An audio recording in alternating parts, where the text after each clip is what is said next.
नमस्कार साथियों, एक बार फिर आप सभी का स्वागत है।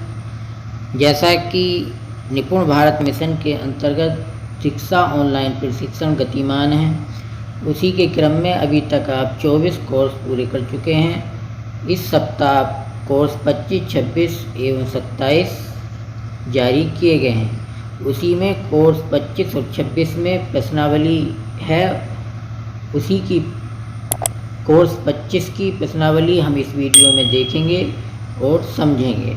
तो आइए शुरू करते हैं। कोर्स 25 कैसी हो गणित की कक्षाएं की आकलन प्रश्नोत्तरी। इसमें पहला प्रश्न है, गणित कक्षा में सीखने सिखाने का निर्धारित क्रम क्या होता है? EREC, ELPS, SWOT शॉर्ट या PLES?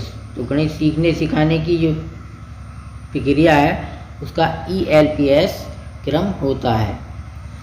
इस पे हम सही का निशान क्लिक करेंगे और आगे बढ़ेंगे। अगला प्रश्न है, गणित शिक्षण के दौरान बच्चों को किस प्रकार प्रोत्साहित करना चाहिए? पहला ऑप्शन है, गणित अवधारणाओं को अपने परिवेश में खोजें।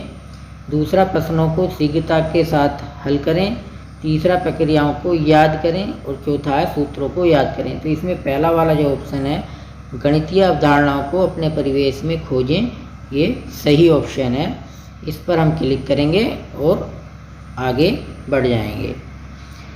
अगला प्रश्न है, गणित की कक्षाएं ऐसी होनी चाहिए जिसमें गणित सीखने सिखाने के निर्धारित क्रम का प्रयोग हो रहा हो। दूसरा ऑप्शन है, बच्चों को श्यामपट्ट पर भी कार्य करने का मौका मिल रहा होगा। तो पहला ऑप्शन भी सही है, दूसरा भी सही है। बच्चे छोटे बड़े समूह में कार्य कर रहे होंगे। तीसरा ऑप्शन भी सही है। इस तरह से ही हमारा चौथा ऑप्शन उपरोक्त सभी वाला सही हो जाएगा। तो हम चौथे ऑप्शन पे क्लिक करेंगे और आगे बढ़ेंगे। अगला प्रश्न है, शिक्षक गणित की कक्षा में गिनती सिखाने के लिए किन चीज़ों का प्रयोग करते हैं? पहला ऑप्शन है, परिवेश में उपस्थित पौधों के बीज। जी हाँ, ये सही है। दूसरा ऑप्शन है, चार्ट द्वारा। ये भी सही है। डंडियों की मदद से। ये भी सही है। उपरोक्त सभी। तो ये तीनों सही हैं, इसलिए हमारा ये चौथा ऑप्शन उपरोक्त सभी यहाँ पे सही हो जाएगा। हम चौथे ऑप्शन पे क्लिक कर देंगे और आगे बढ़ जाएंगे।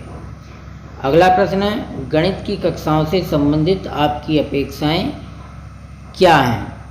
पूरी कक्षा सक्रिय हो। जी हाँ, सक्रिय होनी चाहिए। विचारों का आदान प्रदान भी होना चाहिए। जोड़ी में भी कार्य किया जाना चाहिए। इस तरह से ये तीनों ऑप्शन सही हैं, तो उपरोक्त सही इसका भी जो है ऑप्शन सही हो जाएगा। चौथे ऑप्शन पे हम इस पे क्लिक करेंगे और आगे अगला प्रश्न देखते हैं।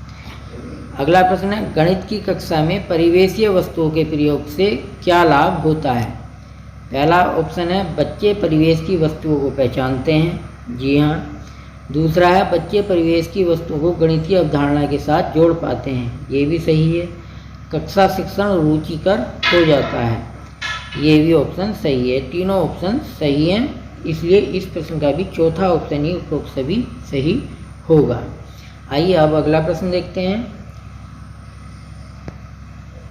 अगला प्रश्न है, अध्यापक अपनी गणित की कक्षा में बच्चों को पहले अभ्यास पुस्तिका में कार्य करने को देते हैं तथा उसके बाद श्यामपट्ट पर भी सवाल हल करने का मौका देते हैं। इससे क्या होगा? पहला ऑप्शन है, बच्चों के आत्मविश्वास में बढ़ोतरी होगी। जी हाँ, बिल्कुल सही।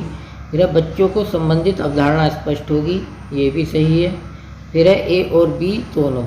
तो ए और बी दोनों इस प्रश्न के ऑप्शन सही हैं, तो हमारा ये तीसरा ऑप्शन इसका सही हो जाएगा। तीसरे ऑप्शन पे हम क्लिक करेंगे और अगले प्रश्न की तरफ को बढ़ेंगे। अगला प्रश्न है, गणित की कक्षा में बच्चों के द्वारा एक दूसरे की अभ्यास पुस्तिका में दिए गए कार्यों की जांच से क्या लाभ होगा? तो इसमें पहला ऑप्शन है, बच्चों में गहन सोच का विकास होगा। दूसरा, बच्चों में सहभागिता की भावना भी बढ़ेगी। ये दोनों ऑप्शन सही हैं। उस प्रकरण से संबंधित ज्ञान में बढ़ोतरी होगी। तो ये तीनों ऑप्शन इसके भी सही हैं, तो इसका चौथा ऑप्शन सही हो जाएगा। एक बात बता दूं, अगर आप इन प्रशिक्षण के लिंक्स मेरी इस वीडियो के डिस्क्रिप्शन से आप सीधे कॉपी करके सीधे प्रशिक्षण पूरा कर सकते हैं। और वीडियो आपको पसंद आ रही है या पसंद आए तो इसे लाइक और शेयर करना न भूलें। आगे बढ़ते हैं चौथे ऑप्शन पर क्लिक करके। अगला प्रश्न है, गणित शिक्षण में नीरसता को दूर करने के लिए नंबर 1 गतिविधियों का प्रयोग किया जाए, खेल के माध्यम से शिक्षण हो, फिर है पहेलियों का प्रयोग किया जाए। जी हाँ, तीनों ऑप्शन इसके भी सही हैं। तो चौथा ऑप्शन इस प्रश्न का सही है हमारा, उपरोक्त सभी। चौथे ऑप्शन पे हमने क्लिक किया और आगे बढ़े। अगला प्रश्न है, गणित की कक्षा में गिनती सिखाने से पहले किन कौशलों का विकास आवश्यक है? विद्यालय में रोज समय से आना, गिनती बोलवाना, संख्या पूर्व अवधारणाओं पर कार्य करना या उपरोक्त सभी। तो इस प्रश्न का जो है संख्या पूर्व अवधारणाओं पर कार्य करना, जो तीसरा ऑप्शन है, ये ऑप्शन सही है। इस पर हम क्लिक करेंगे और आगे बढ़ेंगे। इस तरह से हमने कोर्स 25 के 10 प्रश्न के उत्तर दिए और हम अब आंसर चेक करेंगे। तो हमारा स्कोर हुआ 10 आउट ऑफ 10।